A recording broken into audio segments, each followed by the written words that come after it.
October 2023 ইতিহাসের পাতা লেখা এক রক্তাক্ত দিন। এই একটি সকাল যেদিন পুরো বিশ্ব থমকে দাঁড়ায়। শুরু হয় এক ভয়াবহ রক্তপাত, হামাসের আকস্মিক রকেট হামলা, গাজার ইসরায়েলের পাল্টায় নিষ্ঠুর প্রতিশোধ।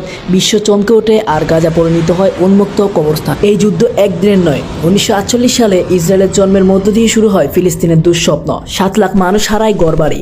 সময় গড়িয়েছে 2025 সাল, কিন্তু প্রশ্ন রয়ে গেছে, এই যুদ্ধ কেন, কাদের জন্য, আর কবে শেষ হবে এই যুদ্ধ? গাজার বাস্তবতা। পৃথিবীর সবচেয়ে বড় উন্মুক্ত কারাগার। একজন গাজার শিশু 10 বছর বয়সে গড়ে 4টি যুদ্ধ দেখেছে, এমনকি তারা জানে না যুদ্ধ ছাড়া জীবন কেমন।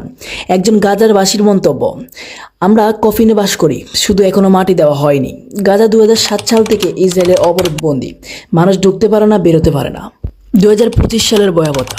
অপারেশন গিরিয়ন নামে ইসরায়েলের নতুন হামলায় গাজার 65% এলাকা ধ্বংস হয়ে গেছে।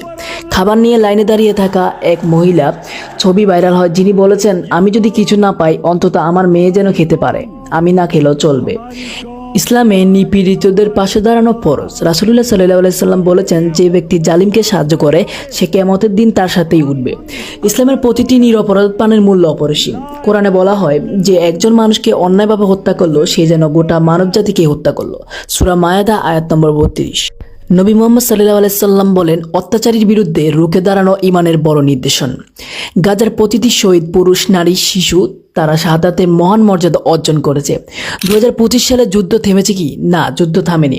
আসলে এটা এক দীর্ঘ পরিকল্পনার অংশ, দ্য গ্রেটার ইসরায়েল গড়ার স্বপ্ন। কিন্তু ইতিহাস বলেছে অত্যাচারী কখনো টিকে থাকে না।